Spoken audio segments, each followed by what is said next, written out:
से भेंट करनी होगी। विचार कीजिए महाराज, क्या आप बिना किसी शंका के कह सकते हैं कि कौन सी पंखुड़ी पहली है और कौन सी 8वीं? उस दुष्ट से भेंट करना स्वयं कीचड़ में उतरने के समान है प्रभु। कमल पुष्प प्राप्त करना हो तो कीचड़ में उतरना पड़ता है नारद। आपका आदेश तो मैं स्वप्न में भी नहीं टाल सकता प्रभु।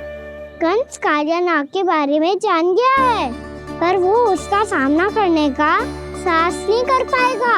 मैं आतुर हूँ प्राप्ति, मूर्ख नहीं। मेरी बुद्धि फिर नहीं गई है। मैं स्वयं उस कालिया जैसे महाविषैले सर्प के सामने खड़ा हो जाऊं और अपने ही काल को आमंत्रित कर लूं। तो फिर अपने लाभ के लिए उसका प्रयोग करने का कोई और उपाय सोचिए स्वामी। कुछ ऐसा कीजिए कि यमुना नदी का पूरा जल विषैला हो जाए और वृंदावन वासी उसका उपयोग करे, और आपका काल कहलाने वाला वो बालक स्वयं काल के गाल में चला जाए। उत्तम उत्तम सुझाव है प्राप्ति। अब मुझे उस कालिया तक पहुंचने का मार्ग ढूंढना होगा, उसको विवश करने का कोई उपाय ढूंढना होगा, क्योंकि व्यक्तिगत रूप से उससे भेंट करना असंभव है। असंभव। आप सही कह रहे हैं प्रभु। कंस में उतना सामर्थ्य नहीं कि वो कालिया नाग का सामना स्वयं कर सके। वैसे तो कालिया गरुड़ देव का भी सम्मान नहीं करता, तो फिर वो कंस का सम्मान क्यों करेगा भला? नहीं करेगा, पर कंस तुम्हारा सम्मान अवश्य करेगा नारद। तुम्हारी बातें भी सुनेगा और मानेगा भी। ये मेरी योजना का बहुत ही महत्वपूर्ण भाग है। तुम कंस के पास जाओ और कहो कि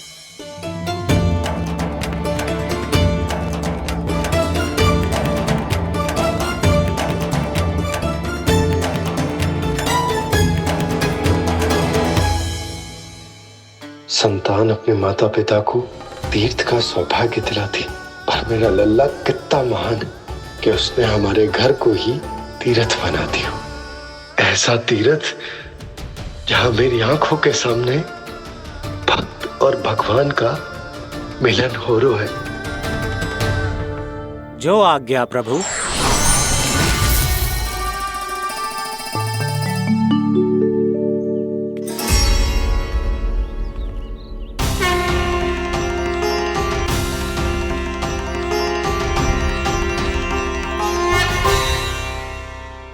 बाबा,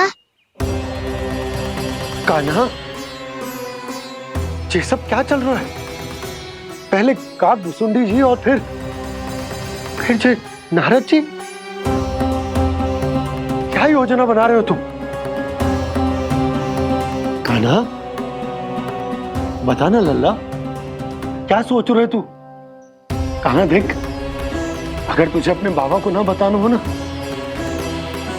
अपने भक्त को बता दे। क्या सोच रहे हो लल्ला?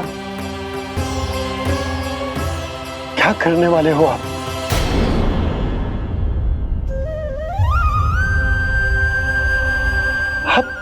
आप इतने दुखी क्यों हो? कान्हा, कान्हा, क्या होगा?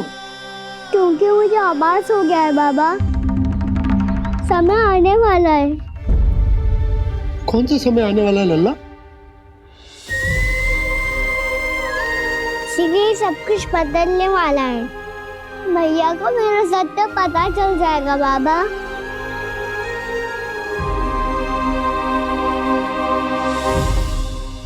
पर लल्ला, इसका काक भुसुंडी और कालिया नाग से क्या संबंध है?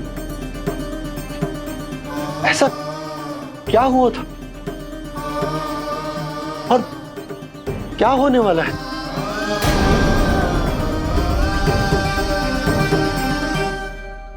जो होने वाला है बाबा, उसका संबंध उससे है जो सैकड़ों वर्ष पहले हुआ था। महर्षि भृगु के एक वंशज थे वेद शिरोमणि, जो विंध्याचल की पहाड़ियों में साधना कर रहे थे, तभी वहाँ अश्वसीरा नाम के एक दूसरे मुनि आमंत्रण के बिना ही आ गए। कितना सुंदर और शांतिपूर्ण आश्रम है। यहाँ प्रभु की साधना करने में बहुत आनंद आएगा। शीघ्र ही अश्वसीरा मुनि उपस्थिति के कारण होने वाले व्यवधान से बाध्य होकर वेदसीरा मुनि ने अपनी आंखें खोली। कौन हो तुम और यहाँ क्या कर रहे हो? आपके आश्रम में बहुत शांति है मुनिवर। साधना करने के लिए बहुत ही उत्तम स्थान है ये। मैं चाहता हूँ कि मैं भी यहाँ। आप यहाँ साधना करना चाहते हैं, लेकिन इतना भी नहीं जानते कि किसी के आश्रम में प्रवेश करने से पहले उसकी आज्ञा लेनी चाहिए। आप ये भी नहीं जानते कि यदि कोई यज्ञ कर रहा हो तो बिना अनुमति के वहाँ प्रवेश करने से उसकी यज्ञ साधना भंग हो सकती है। आप क्या साधना करेंगे मुनि? आप तो साधना के योग्य ही नहीं हैं। इतना अपमान! एक मुनि के मुख से इतने कड़वे शब्द शोभा नहीं देते। मैं तुम्हें श्राप देता हूँ, जितनी विषैली तुम्हारी जिह्वा है उतने ही विषैले सर्प बन जाओ तुम। और ऐसा सर्प जो सांस भी ले तो निकट का वातावरण दूषित हो जाए। तुम्हारे इस दुस्साहस के लिए मैं तुम्हें श्राप देता हूँ कि तुम अभी इसी क्षण कौवा बन जाओ, और ऐसा कौवा जो कांव कांव करके अनर्गल प्रलाप करता रहे।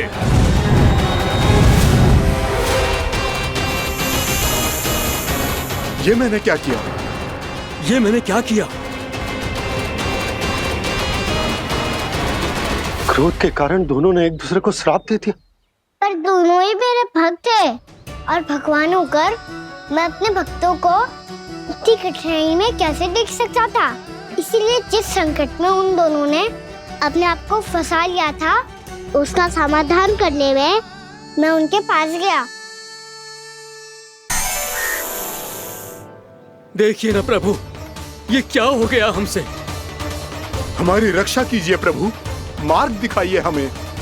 क्रोध पर नियंत्रण ना होने के कारण आप दोनों ने एक दूसरे को बहुत ही भीषण संकट में डाल दिया है।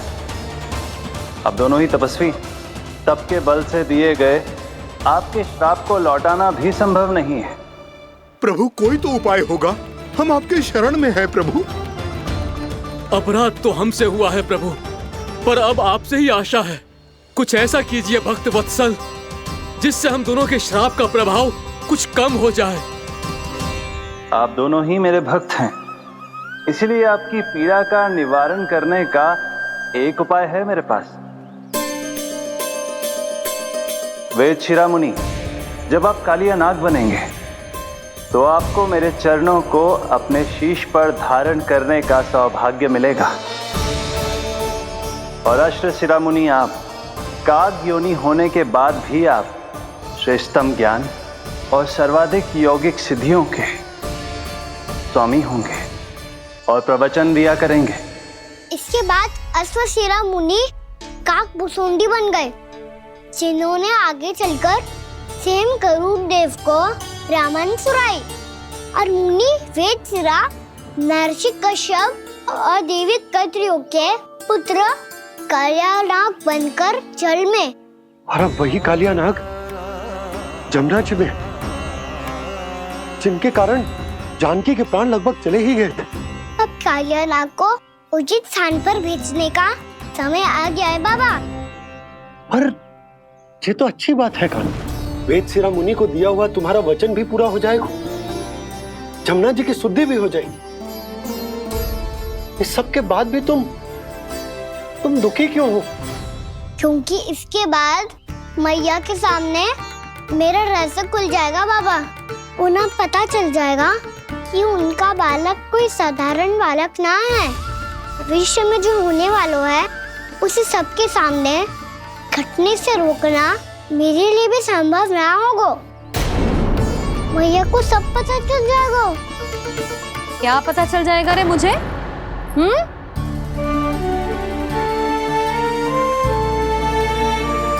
यही कि सबसे अधिक प्रेम मैं आपसे ही करता हूँ। अब बस भी कर, चलो भोजन के लिए बुलाने आई थी तुम दोनों को। भूखा थोड़े ना रहने दूंगी अपने लल्ला को, मेरा लल्ला दुर्बल हो जाएगा ना। आप खिलाओगे तो ही खाऊंगा। हाँ ठीक है, मैं ही खिलाऊंगी। अब चल, आओ जी, चल।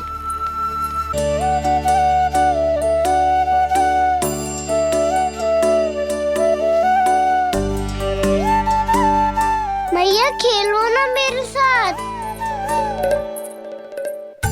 मैया सुनो ना, मेरी बात ना मानोगी? अभी बहुत कार्य पड़े लल्ला, देख जानकी को औषधि भी देने जानो है ना। औषधि मैं दे दूंगा, फिर तो खेलोगी ना आप मेरे साथ? पिछले कुछ दिनों से अपनी मैया का अधिक से अधिक प्रेम पाने का प्रयास करो है कान्हा। इसका तो एक ही अर्थ हो सकता कि कछु बहुत बड़ो होने वालों है। कान्हा रुक जा लल्ला। कान्हा क्यों तंग कर रहा है? मैया को पहन लेना। कान्हा, कान्हा, ये क्या करो तूने?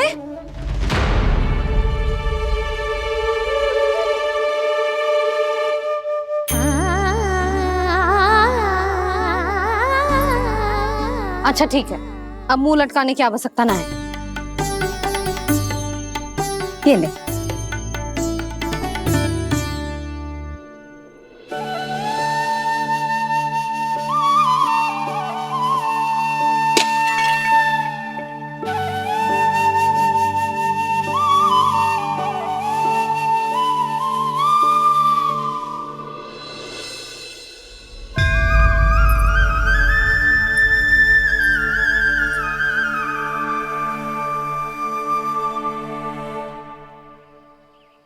तंग करे मैया को खिजाए, खेले रूठे मनाए,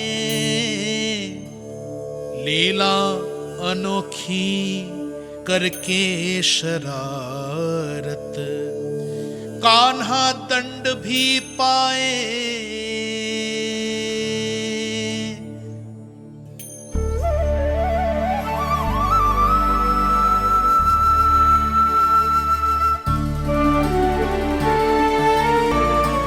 रूठना मनाना, खेलना खिलाना, पहले शरारत करके क्रोध दिलाना और फिर क्षमा मांग लेना, ये सब जानबूझकर कर रहे है कान्हा। जैसे जीवन भर के लिए अपनी मैया की ममता को अपने हृदय में समेट कर रखना चाहते हो। कैसे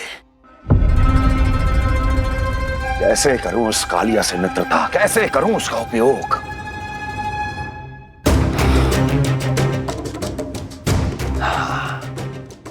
उस पर आक्रमण कर देता और उसे किसी ना किसी तरह से यह विश्वास दिला देता हूं कि यह आक्रमण उस विष्णु अवतार ने किया है।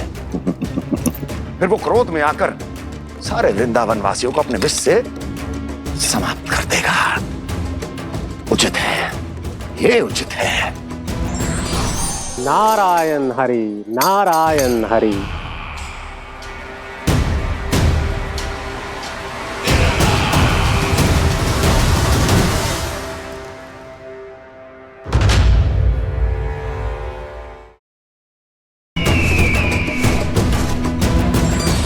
नारायण हरि, नारायण हरि।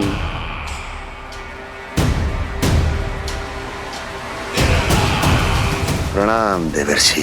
किस योजना में कितना लाभ है और कितनी हानि, यह आंकलन करते करते थक गए होंगे मथुरा नरेश। देवर्षि, आज मेरा ध्यान कैसे आ गया आपको? आप तो सदैव ही मेरे ध्यान में रहते हैं महाराज कंस। सत्य तो यह है कि मथुरा में जो भी हो रहा है मुझसे छिपा हुआ नहीं है। मैं जानता हूं कि आप किसी भी असुर को वृंदावन क्यों ना भेजें, और वो असुर कितना भी शक्तिशाली क्यों ना हो, कृष्ण का सामना नहीं कर पाता। या तो पराजय स्वीकार करके आपके पास लौट आता है, या तो फिर वीर गति को प्राप्त हो जाता है।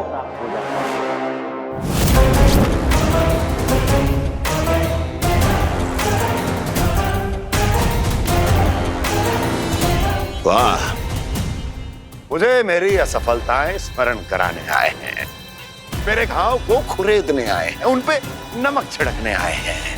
मित्र को शत्रु समझने की भूल मत कीजिए महाराज कंस। मैं तो आपकी सहायता करने आया हूं। हाँ, और मेरी सहायता। कृष्ण विष्णु अवतार है, आप विष्णु के भक्त हैं। मैं हूं विष्णु द्रोही, फिर भी तो आपके आराध्य को हानि पहुंचाना चाहता है, उसकी सहायता करना चाहते हैं आप। क्या आप निश्चित रूप से कह सकते हैं कि आप ब्रह्मांड के सभी नियमों को अच्छी तरह समझते हैं? अवश्य। आपके लिए बस इतना ही जानना पर्याप्त होगा कि मैं जो कुछ भी कर रहा हूं उसके लिए मेरे व्यक्तिगत कारण हैं। मैं तो बस आपके हित में पिछली बार की तरह एक सुझाव लेके आया था, पर यदि आप मेरा सुझाव सुनना भी नहीं चाहते तो आपकी इच्छा। नारायण हरि, नारायण हरि। कारण चाहे जो हो, इनके पिछले सुझाव के कारण ही आज मेरे शत्रुओं की संख्या कम है। अन्यथा मैं देवकी के अन्य पुत्रों को भी जीवित छोड़ देता, और आज वो सब अपने भाई के साथ मिलकर उसकी शक्ति को अनेक गुना बढ़ा देते। ठहरिए देव ऋषि।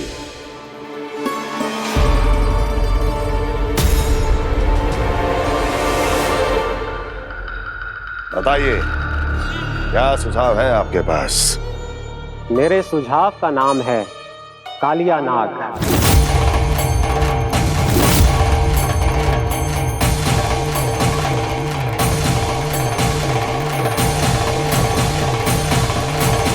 उसके विषय में मैं जानता हूं देवर्षि। तो समस्या यह है कि मैं स्वयं उससे मिलने नहीं जा सकता, उससे भेंट नहीं कर सकता। उस कृष्ण की हत्या के लिए उसको वृंदावन जाने के लिए तैयार नहीं कर सकता। तो मत जाइए उसके सामने, और ना उसे भेजिए कृष्ण के सामने। हर बार आप किसी न किसी असुर को अपने शत्रु के क्षेत्र में भेजते हैं, जहां शत्रु उसका सामना करने के लिए पूरी तरह से तैयार होता है और आपका असुर मारा जाता है। इस बार शत्रु को युद्ध स्थल चुनने का अवसर मत दीजिए महाराज। इस बार योजना का जाल ऐसे बुनिए कि कृष्ण स्वयं उसके पास जाने के लिए विवश हो जाए। कालिया नाग स्वयं काल है, मृत्यु का दूसरा नाम है। उसके विष का उपयोग अपने लाभ के लिए कीजिए महाराज। वैसे कालिया के विष की अधिकता का अनुमान तो होगा ही आपको।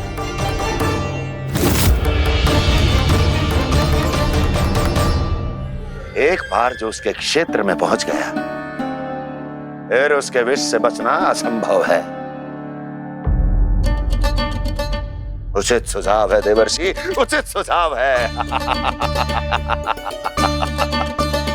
देवर्षि, उस छलिया विष्णु की भक्ति करते करते आप भी उसके रंग ढंग सीख गए हैं। उचित है, उचित है।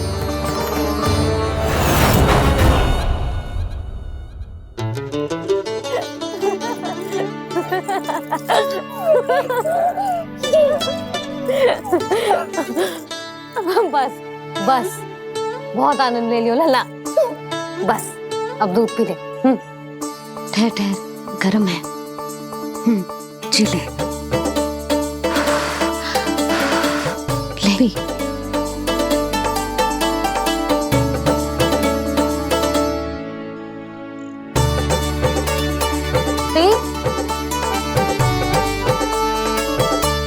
मैं ना होती तो ना जाने क्या हो तो तेरा। अपने आप दूध भी ना पी सकते है, भावला कहीं का। आपकी इस प्रेम के लिए तो मैं धरती पे आया हूँ मैया। मैं भी यही सोच रहा हूँ यशोदा, कि तुम ना होती तो मेरा क्या होता। इसी बात पे थोड़ा दूध और कजू खाने को दे दो। अरे मैं तो भूल ही गई। तनिक ठहर जाओ जी, दूध पी लेना तो आपके लिए भी कछु ले आती हूँ।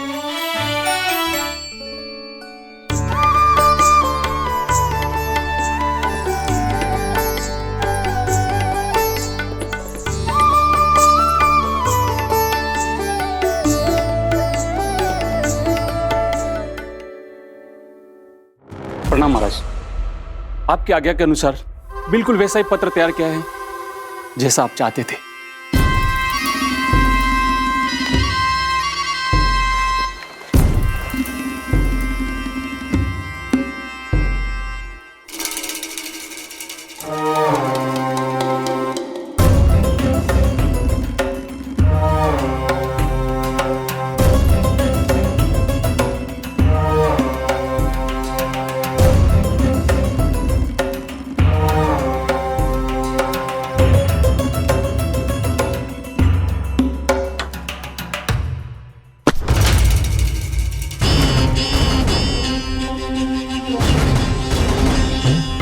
कृष्ण जन्म से लेकर आज तक ये मेरी सबसे महत्वपूर्ण योजना है। इसका सफल होना निश्चित है दूत, किंतु केवल वही करना जैसा मैंने कहा है। जाओ।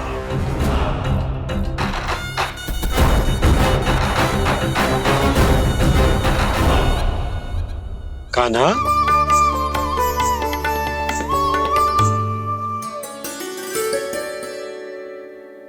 क्या होगा? बाबा, मैं चाहता हूँ कि मैया की स्वमता क्रिस्टल फ्रेम की वर्षा मुझ पे सरतेव ऐसे होते रहे। वो तो होती रहेगी लल्ला। अपने लल्ला के लिए किसी मैया का प्रेम कभी कम हो सकता है भला? नंदराज, वो मथुरा से एक दूत आयो है महाराज कंस का राजपत्र लेके।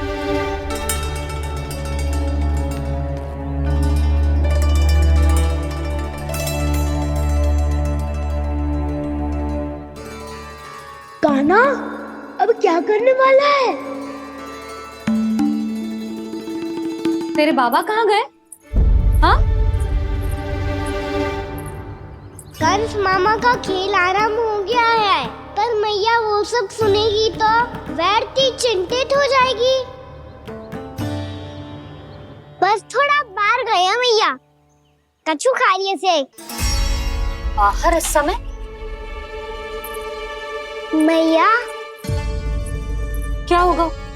मैया देखो ना, पीठ पे कुछ हो रहा है। मेरा हाथ ना पकड़ो, आप करो ना। दिखा। यहाँ? क्षमा करना मैया, पर अभी बाबा को ही संभालने दो ये सब। कहिए, क्या संदेश लाए हैं आप? नहीं नंदराज, नहीं। महाराज कंस का आदेश है कि ये संदेश सभी गांव वालों के साथ ही पढ़ा जाए। ठीक है, मैं गांव वालों के सामने पढ़ दूंगा, पर मुझे तो दीजिए पढ़ने के लिए। महाराज की आज्ञा का पालन करना आपके लिए भी आवश्यक है नंदराज। सभी गांव वासियों की सभा बुलाइए। बंसी, सभी गांव वालों की सभा बुलाओ। राजपत्र में ऐसा क्या संदेश भेजो है कंस ने? अब मेरे पत्र को पढ़कर सब भौचक के रह जाएंगे। और वो कृष्ण, उस कृष्ण के पांव के नीचे से तो भूमि खिसक जाएगी, आकाश फट पड़ेगा, बिजलियां गिर जाएंगी। प्राप्ति, ओ प्राप्ति, कंस का पत्र। स्वयं को बहुत अधिक शक्तिशाली समझता है ना वो। अब देखता हूं कैसे वो इस महासंकट का सामना करता है।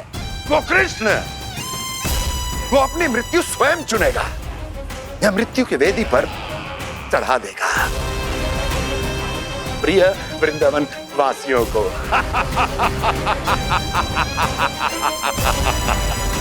अब आएगा आनंद प्राप्ति, अब आएगा आनंद।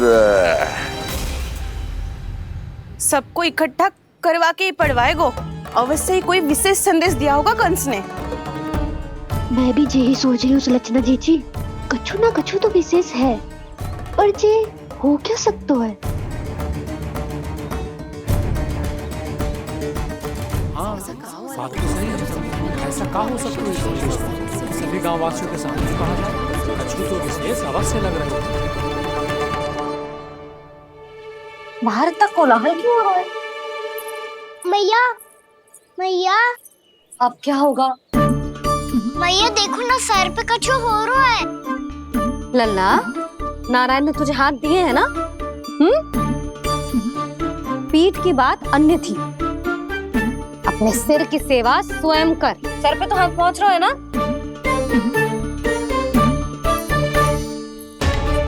मैया सुनो ना, मैया देखो ना, तीव्र कर कछु हो रहा है। मैया देखो ना, तीव्र कछु हो रहा है।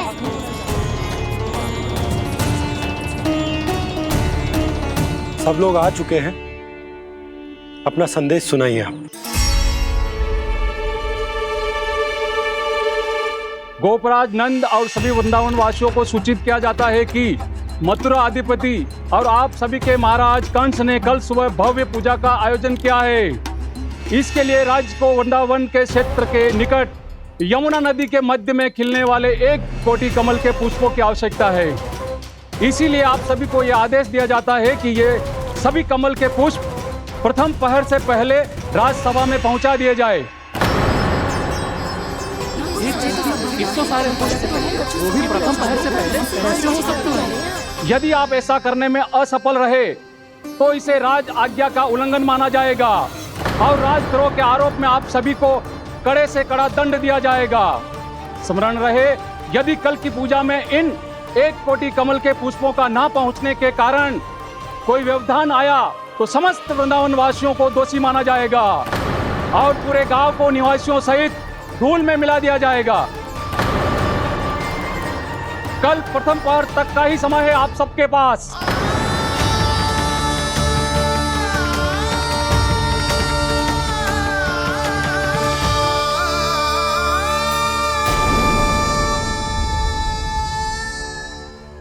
कमल पुष्प, वो भी कल प्रथम प्रहर में?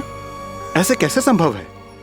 और कोई साधारण पुष्प ना, यमुना नदी के मध्य खिलने वाले विशेष कमल के फूल चाहिए उन्हें। लेकिन यमुना नदी में तो कालिया नाग ने विष घोल के रखा है, तो फिर कैसे हो पाएगा? यह संभव है। हमारी मृत्यु का संदेश भेजा राजा कंस ने। सदैव की भांति इस समस्या पर भी गांव के बड़े ही विचार करेंगे। बालकों का यहाँ होना उचित ना है।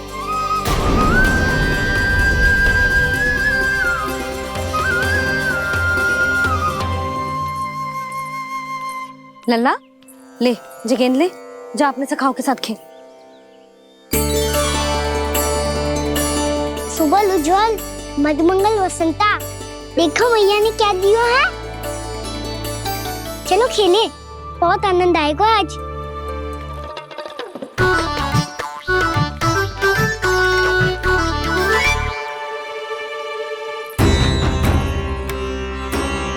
भानु, बंसी, जाओ और शीघ्र ही वो घेरे का कार्य समाप्त करो।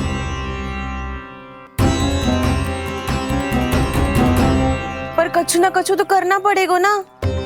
पर हम कर ही क्या सकते हैं? पुष्प लाने को और कोई उपाय है भी तो ना। मैं चला जाऊंगा जमुना जी में।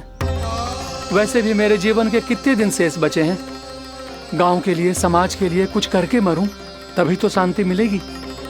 ना काका, यदि आप उस विषैले जल में छलांग लगा भी दोगे, किंतु 1 कोटि कमल पुष्प एकत्रित कर पाना आपके लिए संभव ना है। इससे अच्छा है कि मैं चला जाऊं।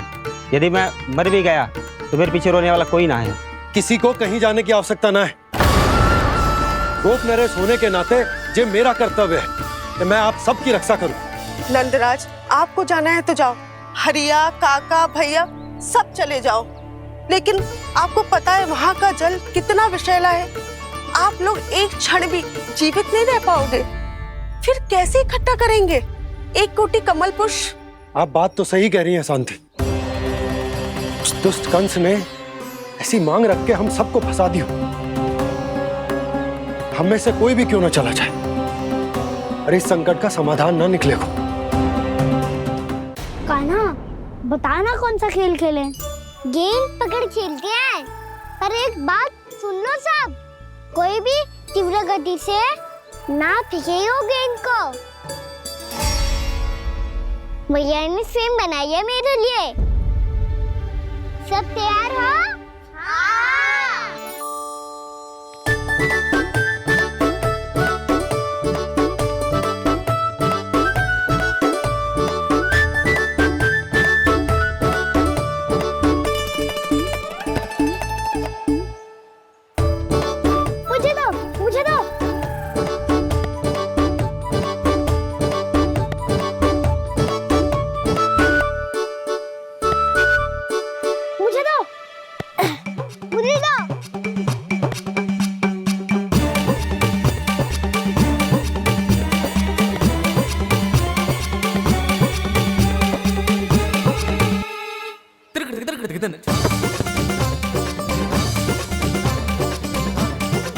कान्हा, इतनी धीरे से फेंकेगो तो कैसे आनंद आएगो? थोड़ा बल लगा के फेंक। हाँ कान्हा, हम अभी बड़े हो गए हैं, तू अब भी छोटे बालकों की तरह फेंक रहे हो है।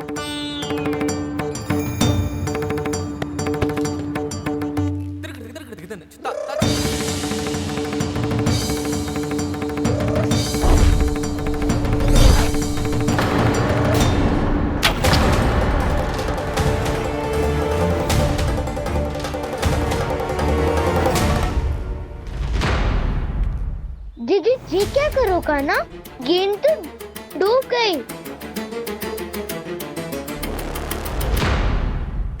अच्छा, तो ये सब इसकी योजना का भाग था ताकि ये कालिया का सामना कर पाए। तुम सबने तो कही थी तीव्र गति से फेंको, देखो फिकवा दी ना मेरी गेम मुझसे नदी में। अब मुझे जाके लानी पड़ेगी। रुक जा कान्हा, रुक जा कान्हा। जी क्या बोल रहे थे कान्हा? इसमें तो बहुत संकट है। कोई भी संकट मेरी मैया का उपहार खोने से बड़ा ना है। बहुत प्रेम से बना के उन्होंने दी थी। हे नारायण, कोई उपाय समझ में ना आ रहा है। मैया, अब कैसे करेंगे हम अपने गांव की रक्षा? कीड़े पड़ेंगे उस दुष्ट को। यदि उसके कारण किसी के प्राण चले गए तो कौन सा फल मिलेगा उसे इस पूजा का? तुम सही कह रही हो यशोदा, हमारे पास कोई और दूसरा विकल्प भी तो ना है। यदि हमने मथुरा की राज आज्ञा का पालन ना किया तो इसका दुष्परिणाम पूरे गांव को भुगतना पड़ेगा।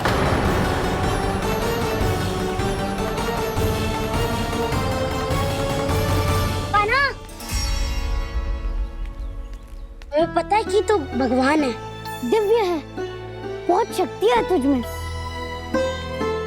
पर फिर भी हम तुझे विषैले जल में ना जाने दे सकते। कुछ होगा तो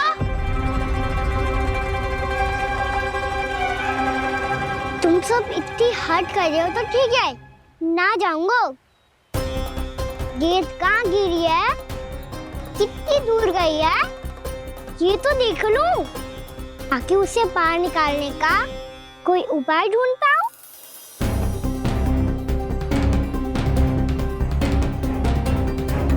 हाँ।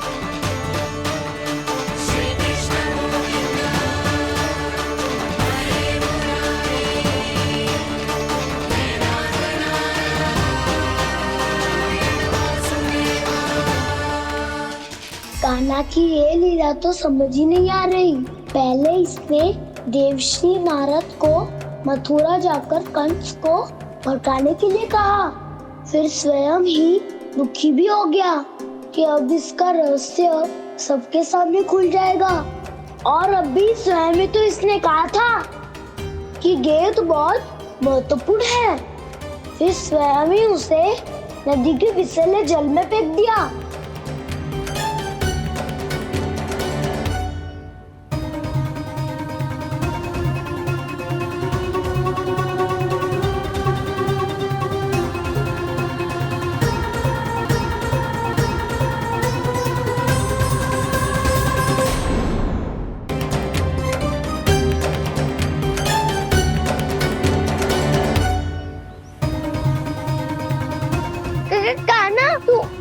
ऊपर क्यों चढ़ रहा है? अरे ऊंचाई से देखूंगा तभी तो गेंद दिखेगी।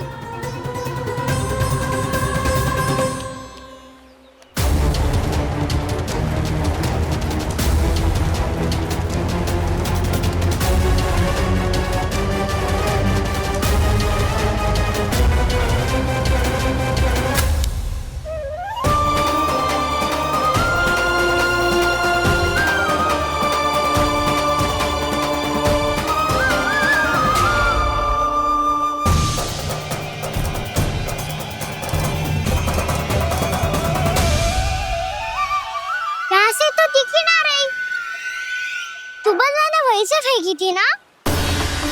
ना वहाँ से फेंकी थी। कहाँ से? देखा ना, वहाँ से। समझ ना आ रहा, ठीक ठीक बताना कहाँ से फेंकी थी?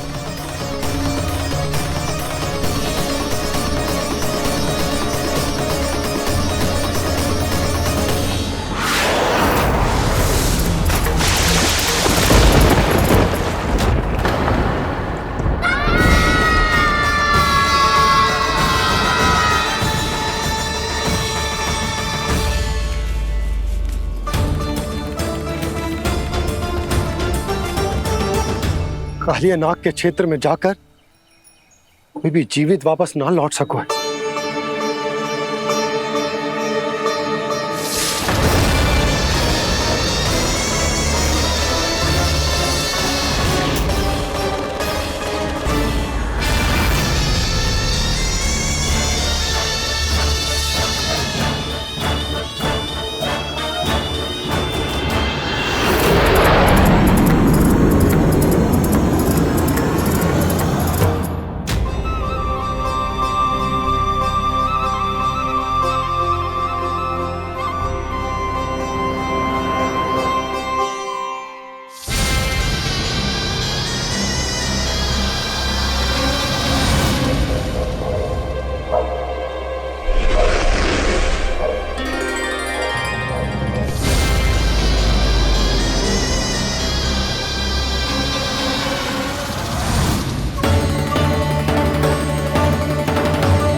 ये क्या किया वाना ने?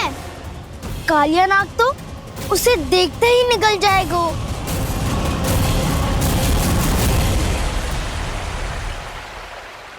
तो आरंभ से अब तक सब कुछ उसकी लीला का ही भाग था।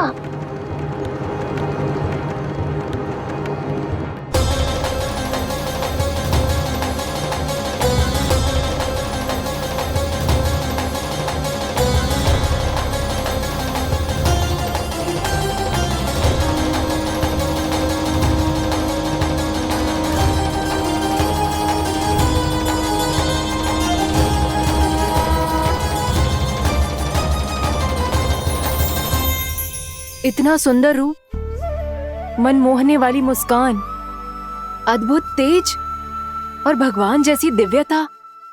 कौन हो तुम? हाँ, तुम्हें देखकर तो हम सब सम्मोहित ही हो गए।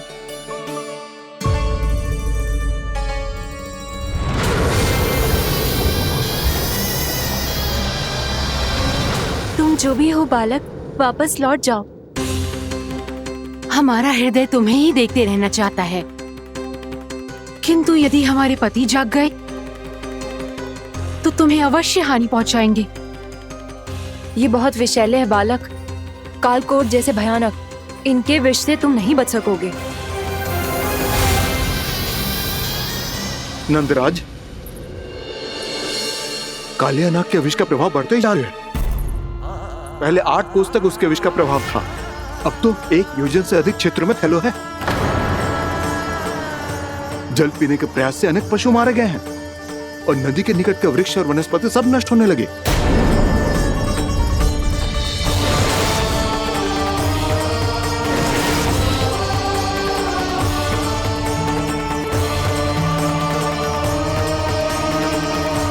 इनके विष की तीव्रता इतनी अधिक है बालक कि इनके संपर्क में आने वाले को तड़पने का भी अवसर नहीं मिलता। इनके विष की अग्नि क्षण भर से भी कम समय में प्राण वायु को जलाकर राख कर देती है।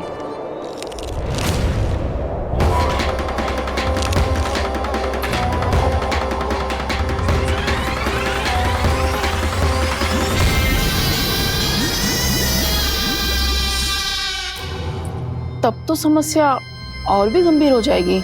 मैंने तो सुनो है कि कालिया नाग कम से कम 2 योजन लंबा है, सैकड़ों फन है उसके।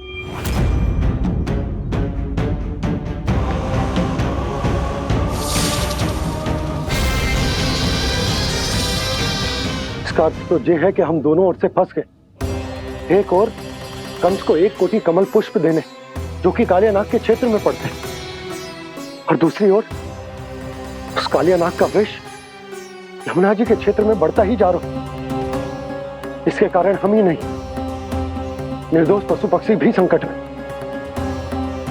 इन दोनों समस्याओं का एक ही समाधान है, उस कालियानाग का सामना करना। और ये ना समझ आ रहा कि हम ये करेंगे कैसे, क्योंकि ये बात साधारण मनुष्य के बस की ना है। हमारे लिए ये असंभव है।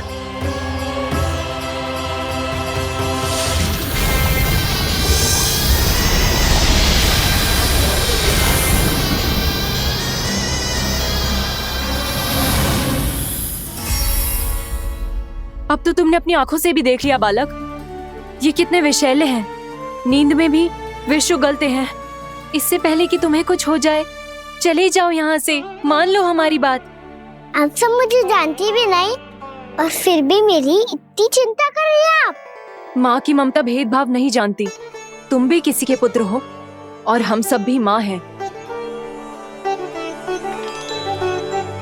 एक माँ को हर बालक में अपनी ही संतान दिखाई देती है, इसलिए हम तुमसे विनती करते हैं, वापस चले जाओ, बचा लो अपने प्राण।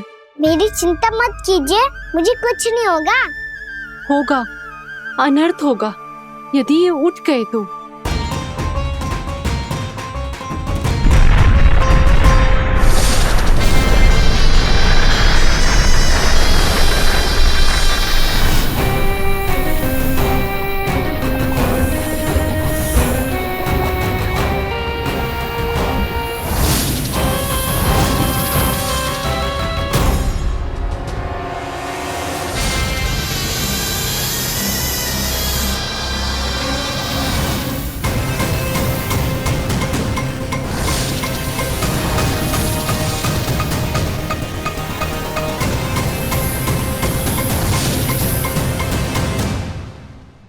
सामने होते हुए भी अपने इश्क को केवल वही देख सकता है जो अपना अभिमान त्याग चुका हो। पर पूर्व जन्म में मेरा भक्त होने के नाते मेरा सत्य स्वरूप देख पाने में मुझे इसकी सहायता करनी चाहिए।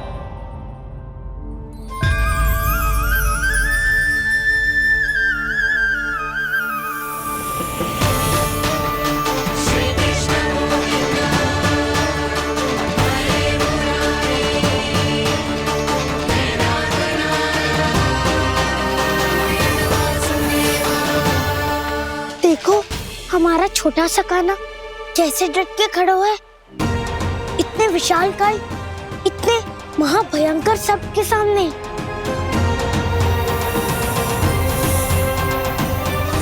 ये कोई भगवान नहीं है जो इसके सामने हाथ जोड़ रही हो तुम सब।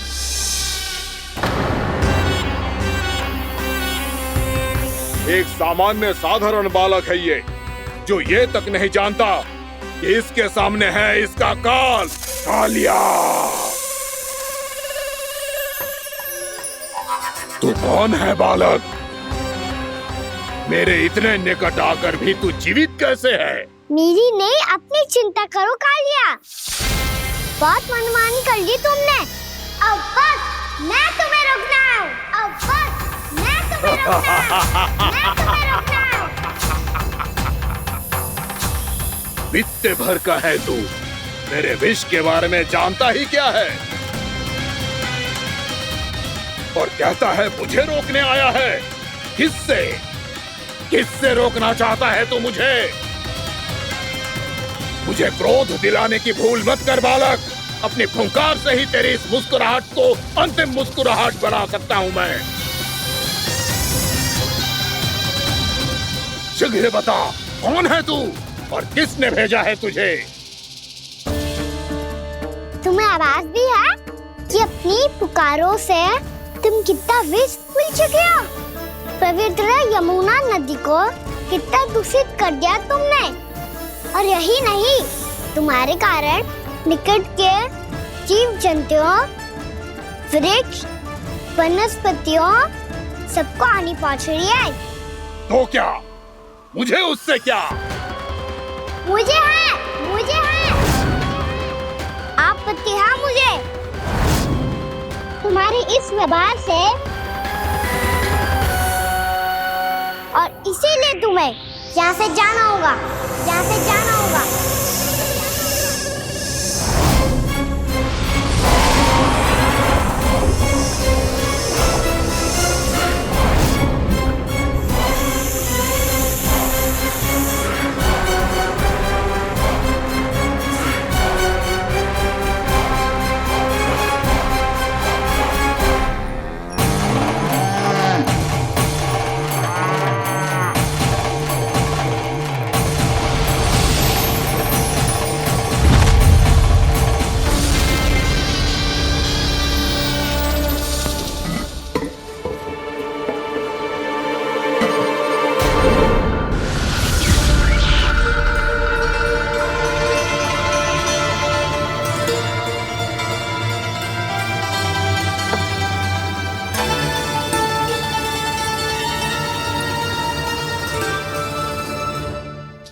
मुझे आदेश देने का साहस भी कैसे किया तूने?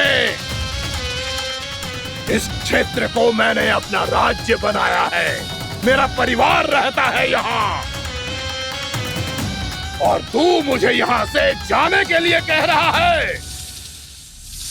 हाँ, क्योंकि तुम्हारे यहाँ रहने के कारण अन्य जीवों को हानि हो रही है और मैं ऐसा नहीं होने दे सकता। मैं तो बस वही कर रहा हूँ जो एक सर्प का स्वभाव है। विष फैलाना स्वाभाविक है मेरे लिए, इसलिए मुझे चुनौती मत दे बालक। चुनौती तो मैं दे चुका हूँ कालिया। अब तो बस तुम्हें स्वीकार करनी है।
मैं भी चेतावनी दे रहा हूँ, यहाँ से चले जाओ।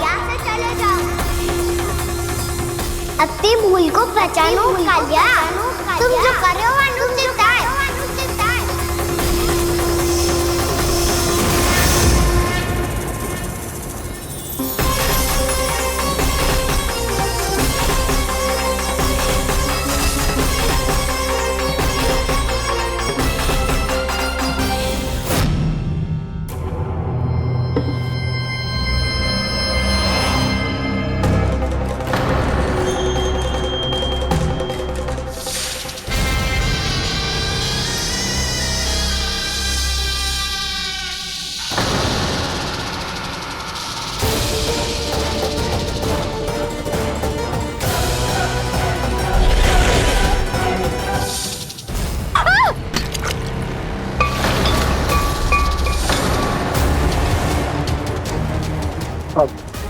मैं आता हूँ। क्या हो गया सुधा? मुझे आवाज हो रहा है जी, कछु ना कछु गड़बड़ है। यशोदा, जो समस्या हमारे सामने है, हम सभी उसका समाधान खोजने में जुटे। तो तुम विश्वास करो, मैं कोई ना कोई समाधान अवश्य ढूंढ लूंगा। हम कैसे भी करके वो कमल के पुष्प उस कंस तक पहुंचा देंगे। नाना, समस्या उससे कहीं अधिक है, उससे कहीं अधिक बड़ी, उससे कहीं अधिक भयानक है।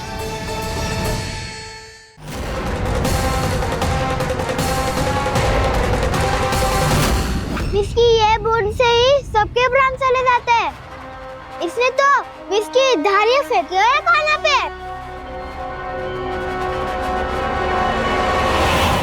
कान्हा कैसे बच्चे को अधिक विष से? इसका विष तो क्या, ये सर स्वयं भी छू तक नहीं पाएगा हमारे कान्हा को।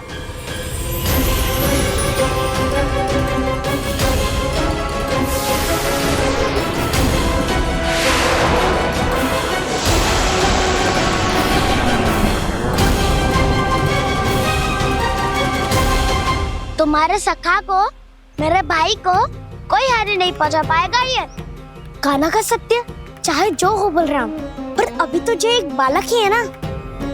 देखो कैसे विष के कारण स्थिर हो गया है।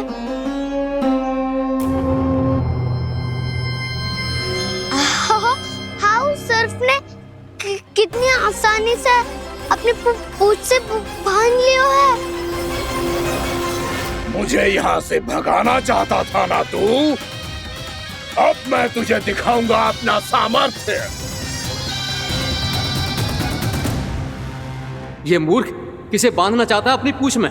उन्हें जिनका विस्तार सारे ब्रह्मांड में है, या उन्हें जो स्वयं अनंत है? पर देवराज, प्रभु ऐसा करने ही क्यों दे रहे हैं कालिया को?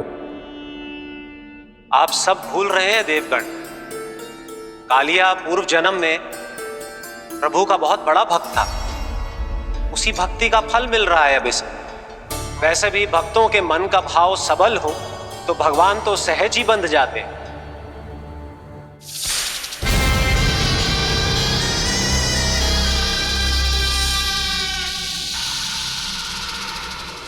बलराम, तुमने ही तो कही थी कान्हा को कछु ना होगो। देखो उस दुष्ट ने चारों ओर से जकड़ लियो है।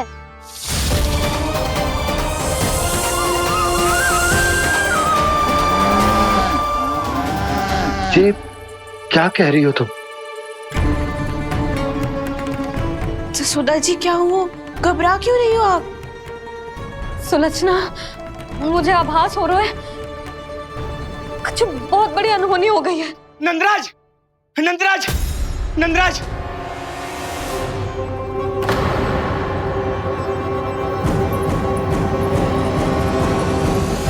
नंदराज, कान्हा ने जमदग्नि नदी में छलांग लगा दी है। कान्हा ने जमदग्नि नदी में छलांग लगा दी है। कान्हा ने जमदग्नि नदी में छलांग लगा दी है। कान्हा जमुना में कूद गया है। मुझे लगा था आज कछु गड़बड़ होने वाली है। मुझे आज कान्हा को ना जाने देना चाहिए था।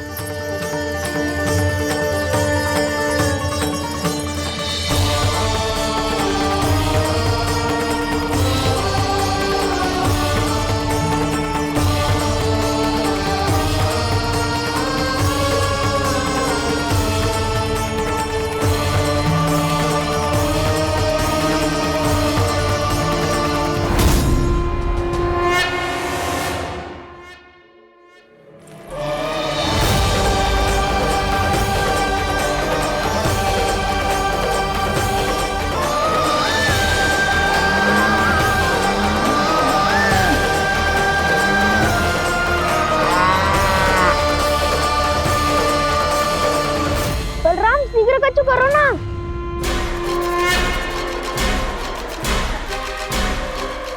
कछु भी करो पर कान्हा को बचाओ। नाग बहुत भयंकर है। कान्हा अकेले ना संभाल पाएगा इसे।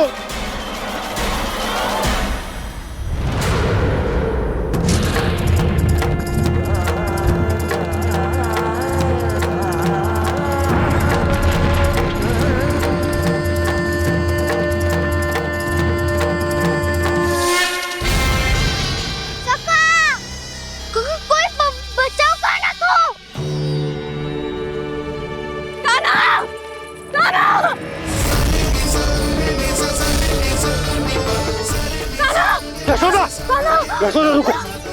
छोड़ दो मुझे, प्लीज छोड़ दो मुझे। जीजी संभालो, बावली हो गई है। जीजी संभालो। कान्हा, कान्हा।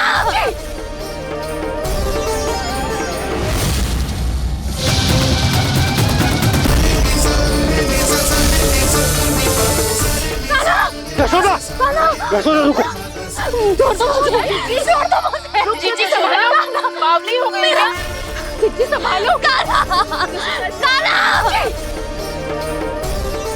देखो अब कैसे तुम्हारे अस्थियों को तोड़कर छोटे छोटे टुकड़ों में बदल दूंगा मैं।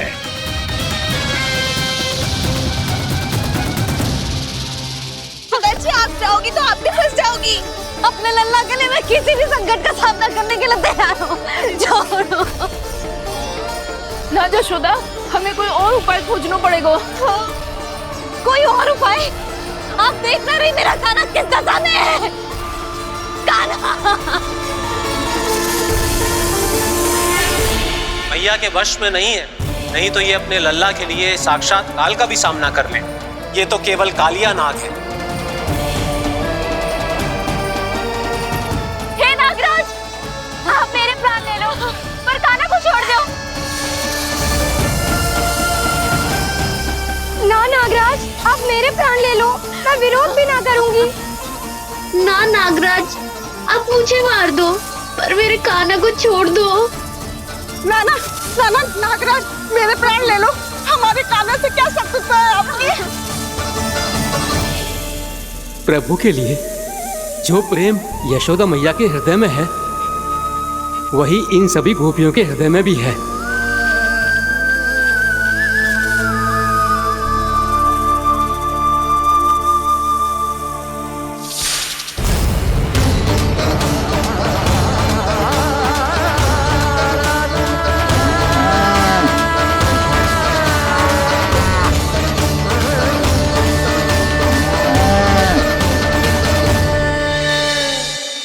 यशोदा, यशोदा, देखो इन गोपियों को, इन गैयाओं को, इन सब के मन में भी तुम्हारी भांति ही ममता भरी हुई। वो सब भी कान्हा से उतना ही प्रेम और स्नेह करती है, उतनी ही ममता से भरी हुई है जितनी कि तुम। तो तुम ही सोचो, जिसके साथ इतनी ममता और इतना स्नेह, इतना प्रेम, उसका कोई क्या कर सकता है? उस काले नाग का वेश इस सब आशीर्वादों के सामने कछु न है। कछु करो जी। उसे बोलो वो मेरे प्राण ले ले, मेरे कान्हा को छोड़ दे। यशोदा,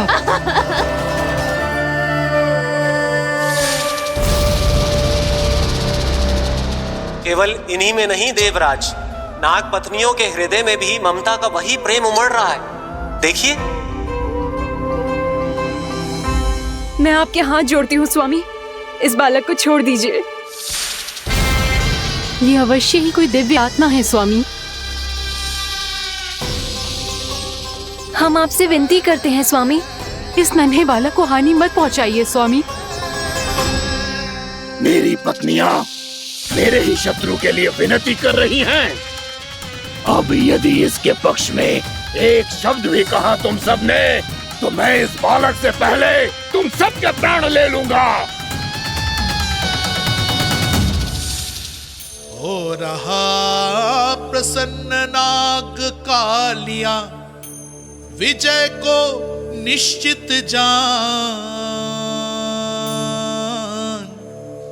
रोते बिलखते व्याकुल सब, संकट में देख कान्हा के प्राण।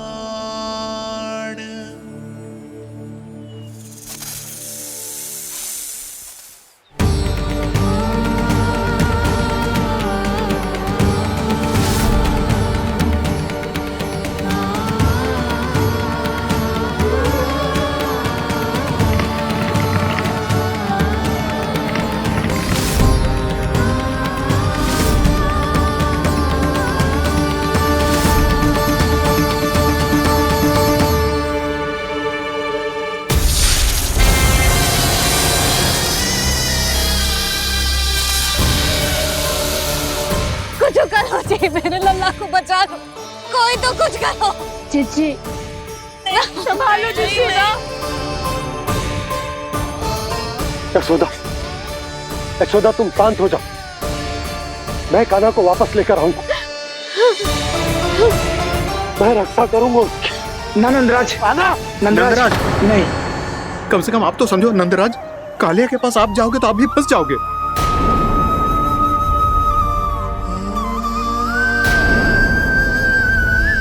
बलराम, तेरा भाई इतनी भीषण संकट में है और तुझे जरा भी दुख ना हो रहा? क्या आप सब अब तक नहीं समझ पाए कि कान्हा सच में कौन है? छोटे बाबा, आप तो उसका सत्य जानते हैं ना?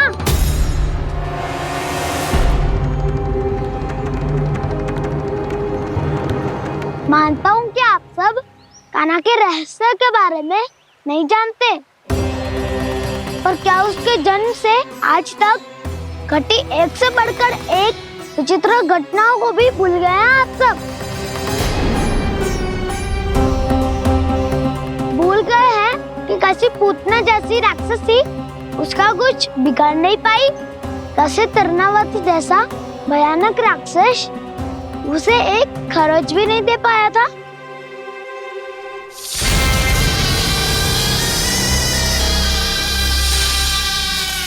आप सबने अपनी आंखों से देखा था ना, बकासुर से कान्हा की रक्षा करने देवता स्वयं आए थे, पर सत्य तो ये है कि वो सभी देवता भी उस असुर के सामने असमर्थ हो गए थे।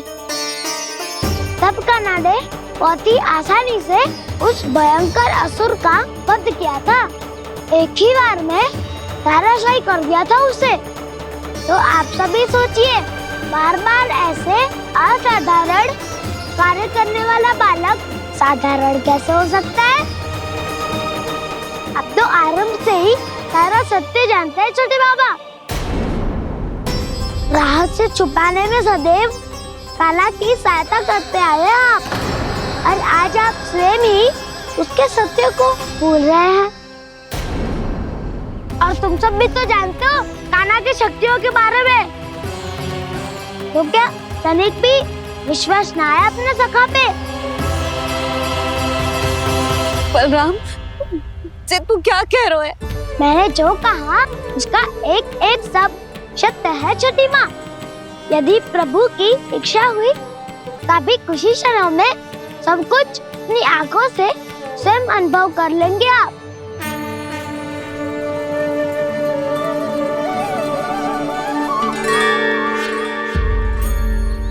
शांताकारं भुजगशयनं पद्मनाभं सुरेशं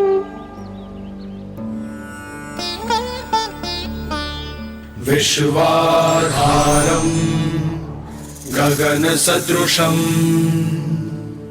मेघवर्णं शुभांगं लक्ष्मीकान्तं कमलनयनं योगी वीरध्यानगम्यं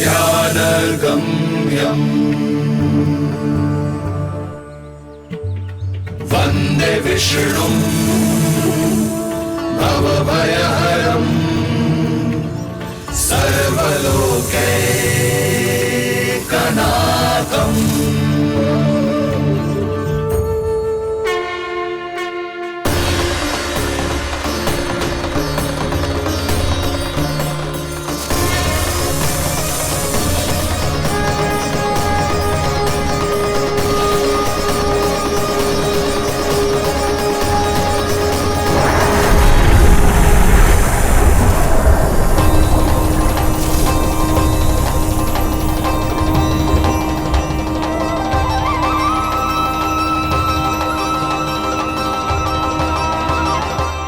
तुझे क्या लगता है बालक कि तू मेरी जगत से निकल गया तो अब बच जाएगा तू?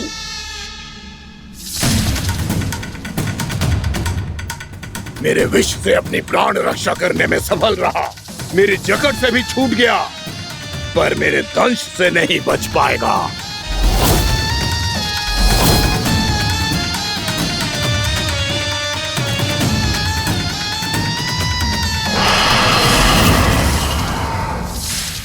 अब भय से भाग रहा है, पर मैं तुझे मृत्यु देकर रहूंगा।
नन्हा सा कान्हा कितनी देर भाग पाएगा?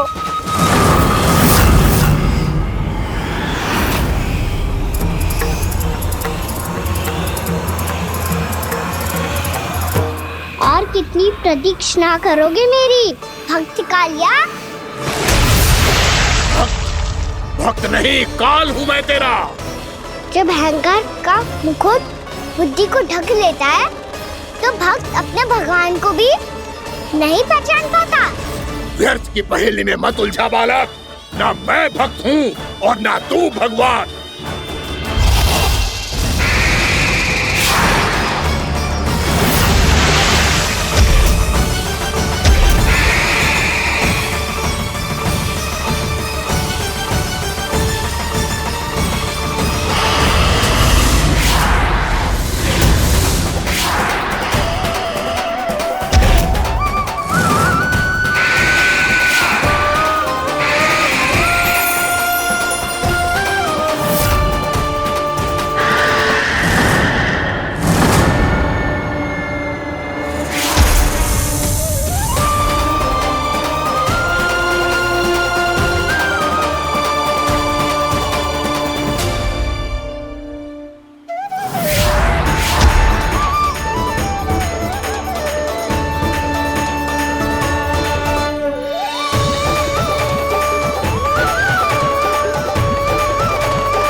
उसे छूकर कालिया नाग का हलाहल जैसा विष भी चरणामृत बन गया है और यमुना जी के जल में फैल चुके विष के प्रभाव को भी नष्ट कर रहा है।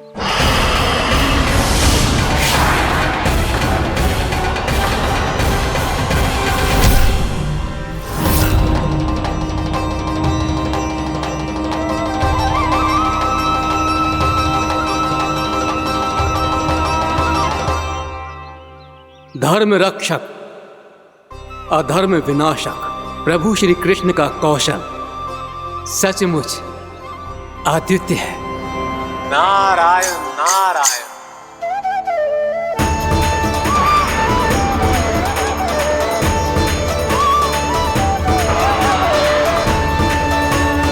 मेरा भाग तुम्हारे भीतर के अहंकार का प्रतीक है कालिया।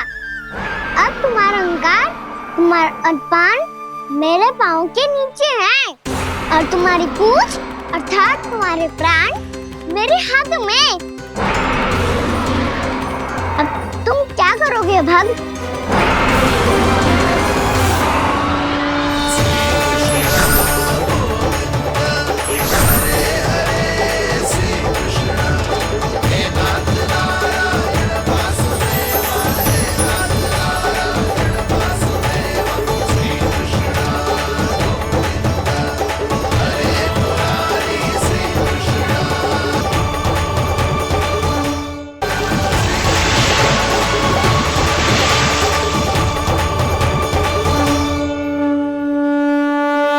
प्रभु, भले ये आपको पहचानने में असमर्थ हो, पर हम सब ने आपको पहचान लिया है। हाँ प्रभु, एक भक्त होने के नाते और एक अर्धांगिनी और माँ होने के नाते मैं आपसे इनके प्राणों की भिक्षा मांगती हूँ। अपनी कृपा दिखाइए और इन्हें क्षमा कर दीजिए। आपके लिए मित्र और शत्रु में कोई अंतर नहीं प्रभु। उसी तरह आपकी कृपा और दंड में भी कोई अंतर नहीं।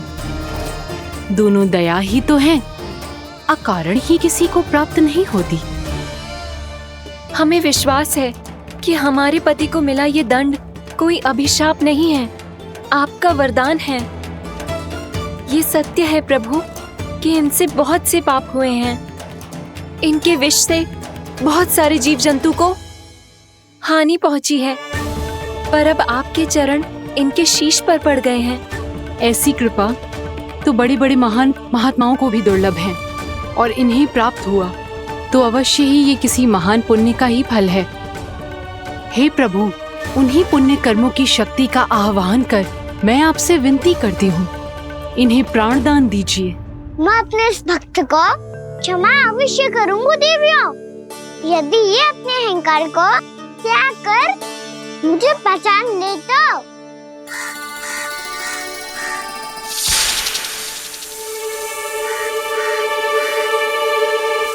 मैं तुम्हें श्राप देता हूँ, जितनी विषैली तुम्हारी जिह्वा है उतने ही विषैले सर्प बन जाओ तुम।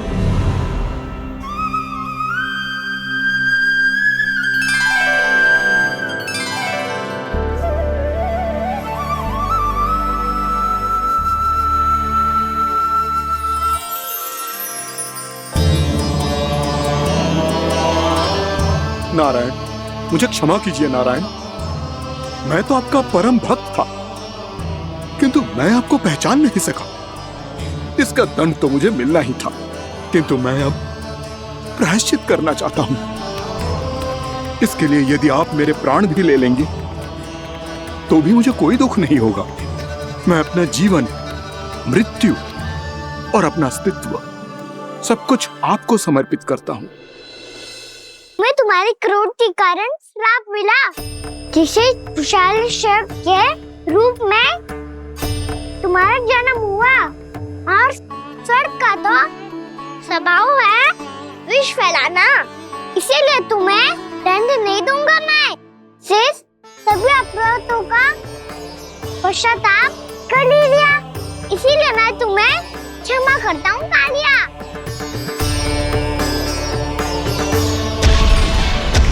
पर तुम्हें यहाँ से दूर समुद्र के बीच जाकर रहना होगा, जहाँ किसी निर्दोष का जीवन तुम्हारे विष से प्रभावित न हो। मैं चाहकर भी आपकी इस आज्ञा का पालन नहीं कर सकता। मैं असमर्थ हूँ प्रभु, क्योंकि यदि मैं इस क्षेत्र को छोड़कर गया तो मेरी मृत्यु निश्चित है।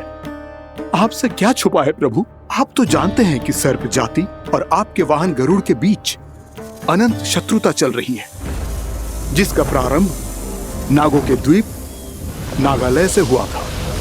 उस द्वीप पर छोटे जीवों को निगल जाने के लिए सर्प थे, और गरुड़ को सर्पों का स्वाद बहुत प्रिय था, इसलिए वो बार बार नागद्वीप जाने लगा था। पर इस कारण पूरी सर्प जाति उससे आतंकित हो गई थी, इसलिए जब भी गरुड़ वहाँ पहुँचता तो सभी सर्प छिपने लगते। जब गरुड़ को इसका आभास हुआ तो उसे बड़ा क्रोध आया, और वो उत्तेजना में भरकर सर्पों का शिकार करने लगा। भूख ना होने पर भी उन्हें मारने लगा। अब सर्पों के प्राण हरना उसके लिए खेल बन गया था। इस भीषण समस्या का समाधान ढूंढने के लिए पूरी सर्प जाति महान सर्प वासुकी के सामने इकट्ठी हुई। हे महान वासुकी, हमारी सहायता कीजिए। नागद्वीप पर गरुड़ ने आतंक मचा दिया है। पहले तो वो हमें अपना भोजन बनाता था, लेकिन अब हम उसके खेल का साधन बन चुके हैं। भूख हो या ना हो, जब तब आकर वो हमारे प्राण हर लेता है। अनुचित हिंसा के इस प्रथा का आरंभ सर्पों ने ही किया है। पहले आप सबने पूरे द्वीप पर अधिकार कर लिया, फिर आहार के साथ साथ आनंद के लिए भी आप सभी ने निर्दोष जीवों की हत्या की। और जब सृष्टि का संतुलन बनाए रखने के लिए गरुड़ आपको अपना आहार बनाने आया, तो आप सब अपने प्राणों की रक्षा के लिए छिपने लगे। तो फिर गरुड़ का उत्तेजित होना तो स्वाभाविक ही था। नागनाथ, जो हमने अन्य जीवों के साथ किया वही अब हमारे साथ हो रहा है, परंतु ये भी तो सृष्टि के संतुलन के विरुद्ध ही है ना? अवश्य है, इसलिए मैं गरुड़ से चर्चा करूंगा। धन्यवाद प्रभु।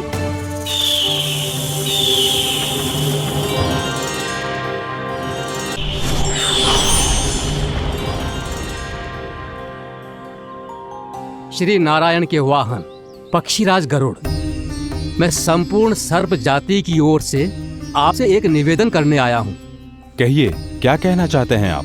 हे पक्षीराज, यदि आप हम पर ऐसे ही आक्रमण करते रहे तो शीघ्र ही हमारी प्रजाति समाप्त हो जाएगी। इसीलिए हमारी आपसे विनती है, यदि आप उचित समझें तो सर्पों के किसी एक घर से हम आपको एक सर्प प्रतिदिन अर्पित करेंगे। आप उसको आहार बनाइए और अन्य सर्पों को जीवित रहने का अधिकार दीजिए। मुझे स्वीकार है। तब से प्रतिदिन किसी एक घर से एक सर्प गरुड़ के भोजन के लिए भेजा जाने लगा। समय के साथ मेरे घर की भी बारी आई, परंतु मैंने एक बहुत बड़ी भूल कर दी। समय आ गया है स्वामी, आज गरुड़ के आहार के लिए इसे चुना गया है। कौन है यह गरुड़ और क्यों दूं मैं इसे कोई भेंट? स्वामी, सभी सर्प राज्यों और गरुड़ के बीच में यही समझौता हुआ है, हमें इसका सम्मान करना ही होगा। मैंने कोई समझौता नहीं किया, मैंने कोई वचन नहीं दिया और ना ही मैं किसी गरुड़ से भयभीत होता हूँ। यदि इस राज्य में किसी को सर्पों को अपना आहार बनाने का अधिकार है तो वो केवल मुझे है। अब से गरुड़ को दी जाने वाली हर भेंट मुझे दी जाएगी, महाविषधारी महान नागराज कालिया को। यह और कुछ नहीं, मेरा अभिमान था प्रभु, और यह मेरे इस जन्म की सबसे बड़ी भूल थी, क्योंकि फिर जब गरुड़ को इस बारे में पता चला तो। कालिया, अभिमान में आकर तूने अपने काल को ललकारा है। जिस कालिया के नाम में ही काल छिपा है, तू उसे ललकारने का दुस्साहस कर रहा है गरुड़। स्वयं को भगवान विष्णु का वाहन कहता है तो वाहन का ही कर्म कर। स्मरण रख, इस धरती के सर्वश्रेष्ठ योद्धाओं के लिए भी मैं मृत्यु का दूत हूँ। विनाश काले विपरीत बुद्धि। तो जैसे मूर्ख सदा इस युक्ति को सार्थक करते आए हैं, अपने विनाश को आमंत्रण किया है तो अब भोग।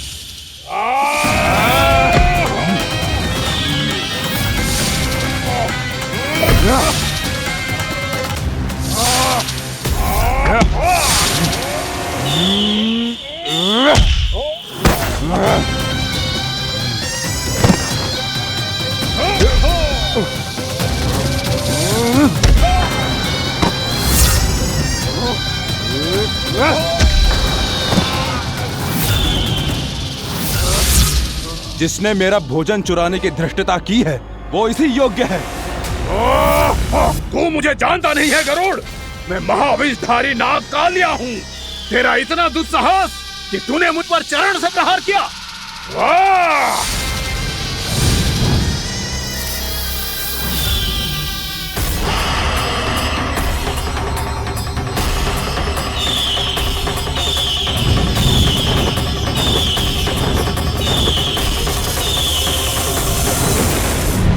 मैं अपने अभिमान में भूल गया था कि गरुड़ मुझसे कहीं अधिक शक्तिशाली है। इसलिए अपने प्राणों की रक्षा करने के लिए मैं एक स्थान से दूसरे स्थान भागने लगा।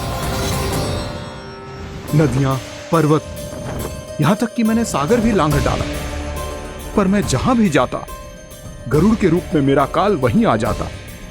इसीलिए मृत्यु की आशंका से भयभीत होकर मैं अपने बड़े भाई मां कद्रू के प्रथम पुत्र अनंत शेषनाग से राय लेने चला गया।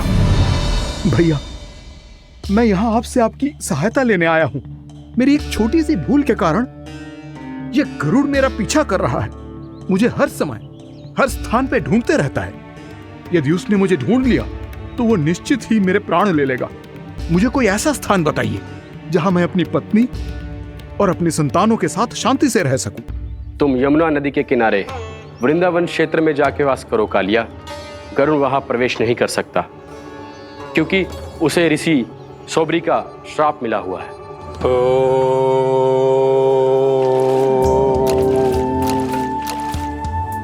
ध्यान और तपस्या का नित्य कर्म करते हुए ऋषि के मन में मछलियों के प्रति प्रेम भाव इतना बढ़ गया कि वो भूल गए सभी जीव खाद्य श्रृंखला का भाग होते हैं और मछलियां भी इस नियम की अपवाद नहीं है।